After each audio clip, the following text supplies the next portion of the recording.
bueno, tenemos que la prevalencia global de la enfermedad del hígado graso no alcohólico aproximadamente va de un 20 hasta un 35%, y en Norteamérica tenemos aproximadamente un 30%. Y en este estudio tan interesante podemos ver cómo en la era de cuando había interferón del 2003 al 2010, la primera etiología que llevaba a trasplante hepático era el virus de hepatitis C con 35.3, pero posteriormente en la época del 2014 al 2017, de 35.3 bajó a 23.6 con los antivirales de acción directa, y el comportamiento del hígado graso ha sido diferente, con una indicación de 5.8 del 2003 al 2010. En la época actual subió a 16.5, y también podemos ver que en cuanto a la etiología alcohólica, de un 15.6 subió también a un 24.4. Y si hacemos la diferencia entre estas dos etiologías muy frecuentes, que es la esteatohepatitis no alcohólica y la alcohólica, podemos ver que la esteatohepatitis no alcohólica aumentó aún más, de 0.8 a 2.7, de tal manera que el próximo año la etiología por hígado graso no alcohólico será la más frecuente indicación de trasplante hepático.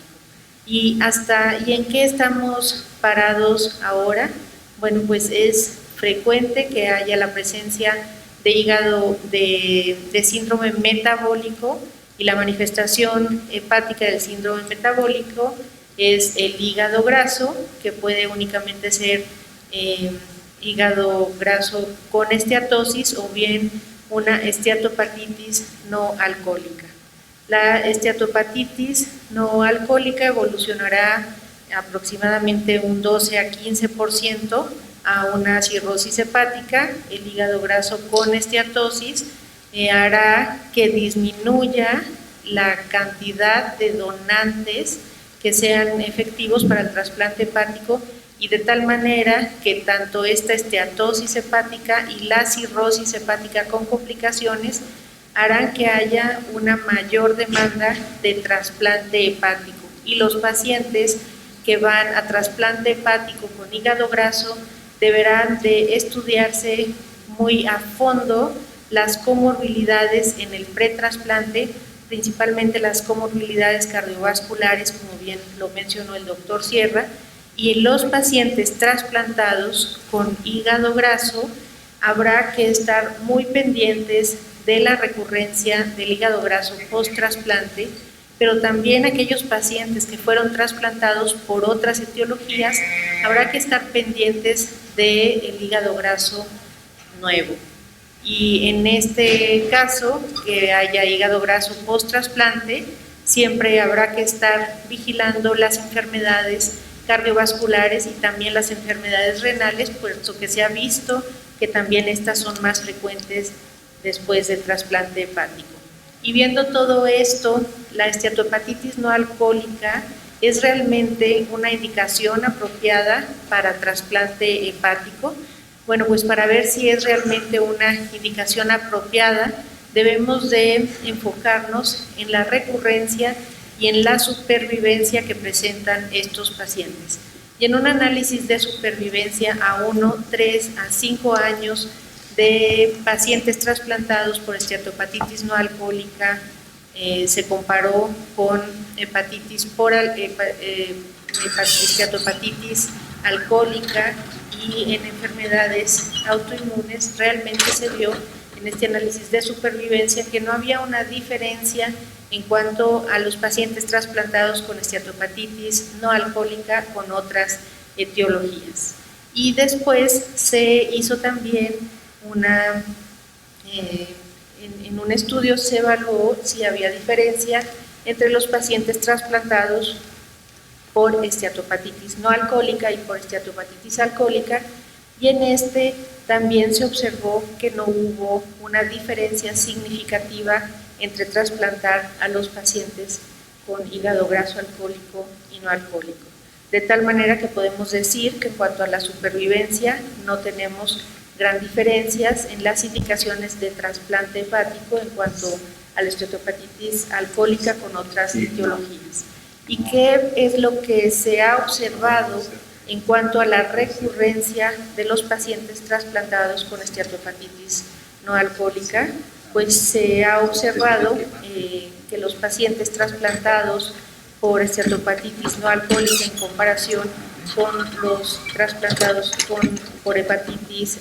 alcohólica, se ha visto que sí hay una mayor recurrencia del hígado graso en los pacientes trasplantados con esteatopatitis no alcohólica desde el año hasta los 5 años. Y se ha visto que la recurrencia puede ser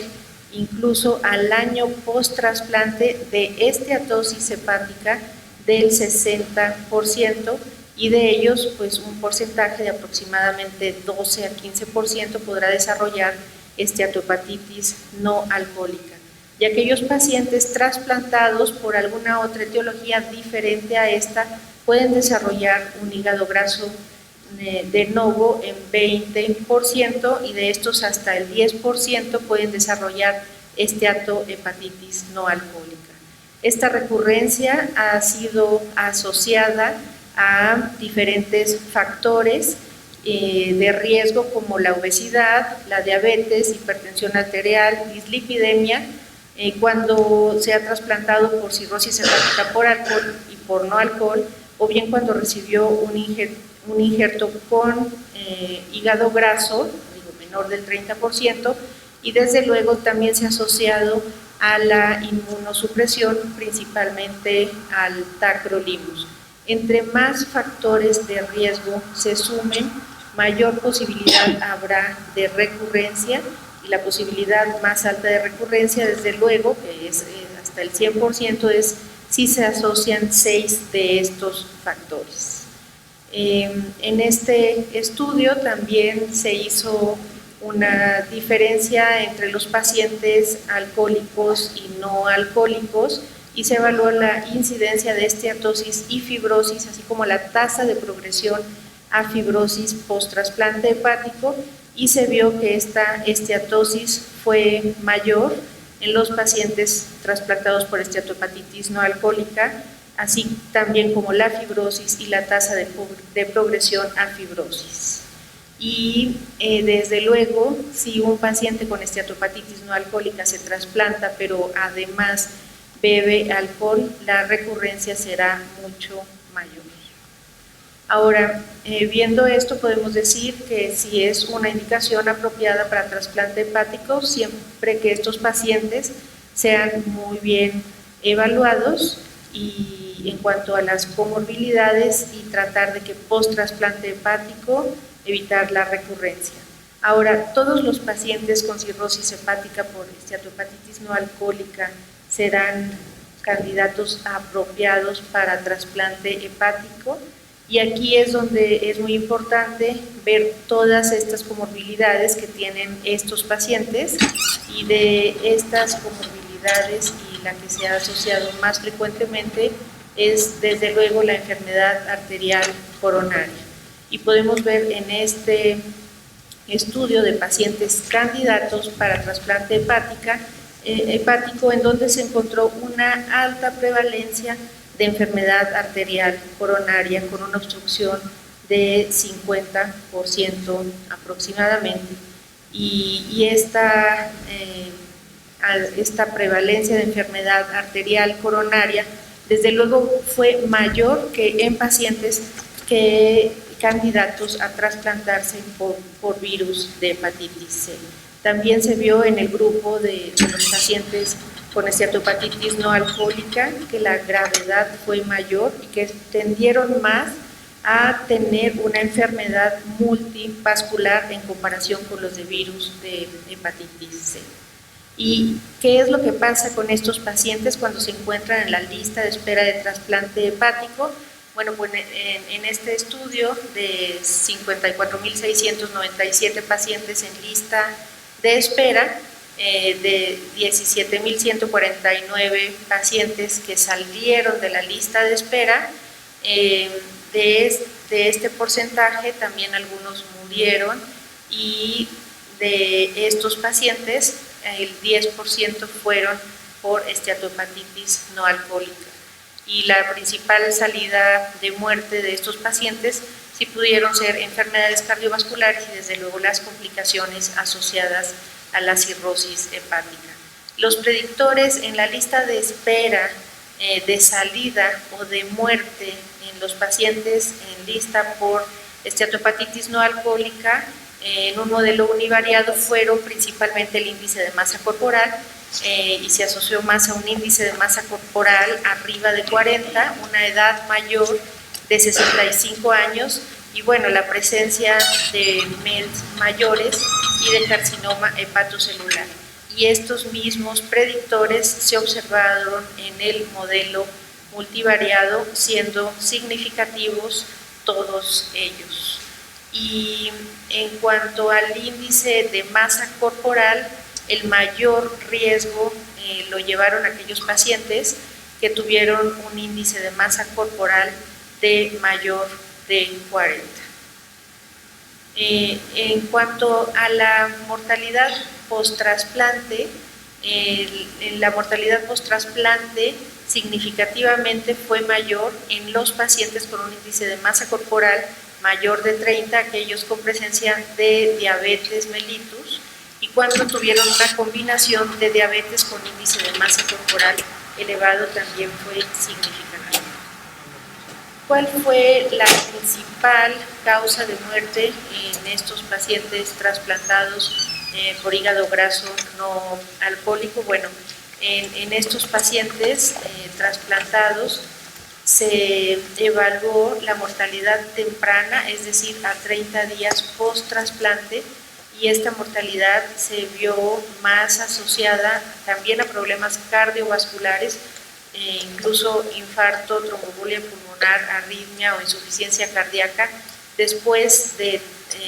30 días post-trasplante, es decir, una mortalidad temprana en donde tuvo que ver la edad, una obesidad con un índice de masa corporal mayor de 30 y diabetes mellitus. De estas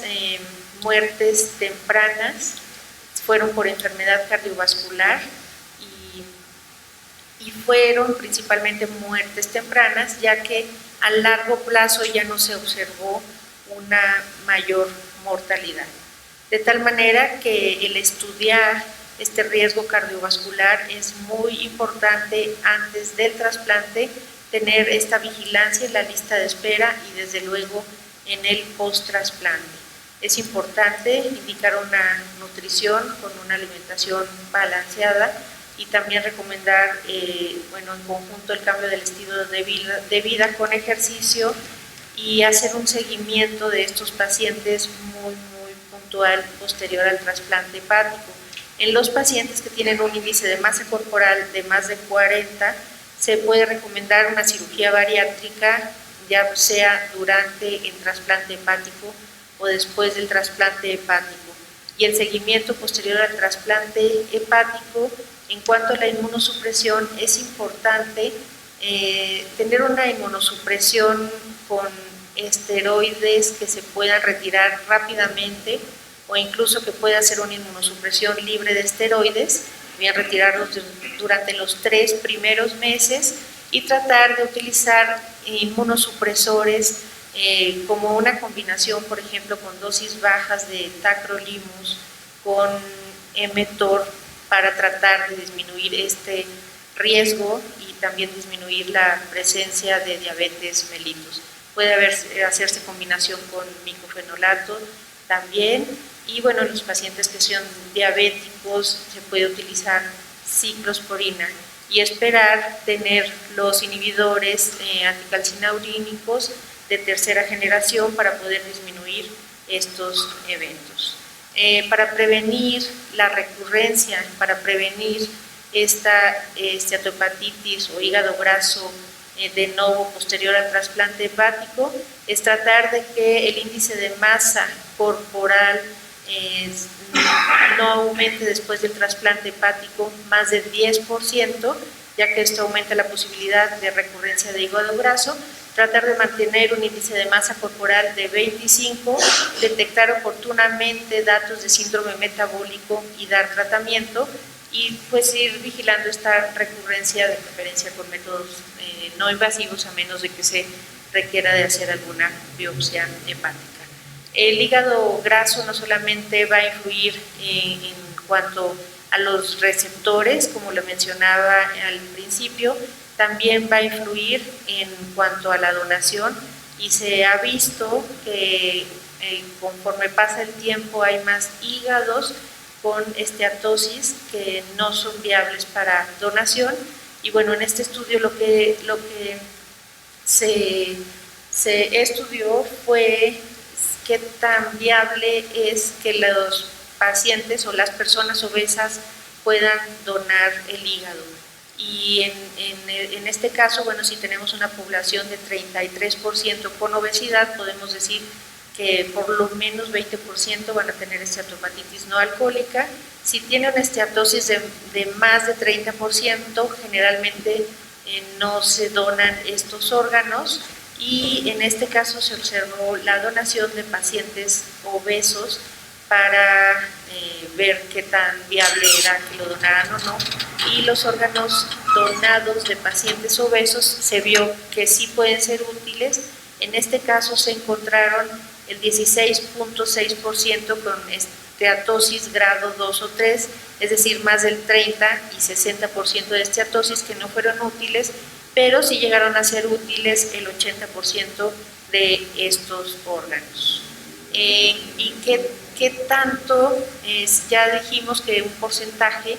de menos de 30% pueden ser hígados donantes, pero también algo que hay que estudiar es que esta esteatosis hepática, si es macroesteatosis o es microesteatosis. Se ha visto que la macroesteatosis es la que más influye en una disfunción primaria del injerto, y generalmente cuando hay macroesteatosis es cuando se recomienda no donarlos, pero en cambio si es una esteatosis microvesicular, como en este estudio lo indica, en que se trasplantaron 94 pacientes con hígados con microesteatosis, y en este caso a los pacientes les fue bien. Sin embargo, si son hígados con microesteatosis, es importante saber en este donante por qué se hizo esa microesteatosis, porque también tenemos una serie de factores que pueden darnos microesteatosis. En este estudio, los hígados donados con microesteatosis se vio posoperatoriamente que tuvieron una disminución de aminotransferasas muy adecuada. Entonces se pueden trasplantar con seguridad estos pacientes con microesteatosis.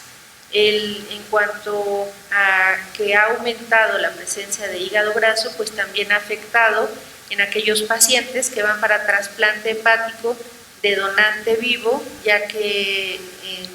algunos pacientes que se estudian para donar este segmento hepático, este lóbulo hepático, también tienen presencia de esteatosis, y por lo tanto en estos pacientes que van a donar, que van a ser donantes vivos, se recomienda que si tienen 30% de esteatosis tampoco se deben de usar, ya que aumentan la morbilidad tanto en el donante y en el receptor. Incluso en algunos centros donde son muy estrictos, excluyen a pacientes donantes que tengan un índice de masa corporal de más de 28 grados, de más de 28 de índice de masa corporal. Finalmente, la esteatopatitis no alcohólica es una indicación de trasplante hepático que ha aumentado. La esteatopatitis no alcohólica es una indicación apropiada de trasplante hepático, aunque la recurrencia de la esteatosis es alta, la de la fibrosis no es tan alta, y la supervivencia del paciente y del injerto es igual en comparación con otras etiologías. No todos los pacientes con esteatopatitis no alcohólica son buenos candidatos para trasplante hepático, pues tienen más síndrome metabólico y enfermedad cardiovascular, por lo que hay que estudiar muy bien estas comorbilidades en estos pacientes. Una esteatosis de más de 50% no se debe de hacer, y en cuanto a pacientes que van a tener una donación de un donante vivo, no se debe de hacer si tenemos una esteatosis de más de 30%. Finalmente, la inmunosupresión a la carta en los pacientes con esteatopatitis no alcohólica, la detección y tratamiento de síndrome metabólico post-trasplante disminuyen la recurrencia y la aparición nueva de hígado graso. Muchas gracias por su atención y bueno, los queremos invitar al Congreso Nacional de Patología en Veracruz 2020. También tendremos un curso de médicos de primer contacto y un segundo curso de enfermedades hepáticas en la mujer. Les quiero agradecer a nombre del doctor Aldo Torre, director de este curso, su asistencia, estar aquí hasta el final. Este curso ha sido muy exitoso, gracias a todos ustedes, gracias al trabajo del doctor Aldo Torre. Ha sido un curso en que ha estado formado por 8 módulos, en donde se han tratado las principales enfermedades hepáticas, y desde luego ha sido una gran suma de esfuerzos en donde hemos tenido grandes ponentes internacionales y nacionales.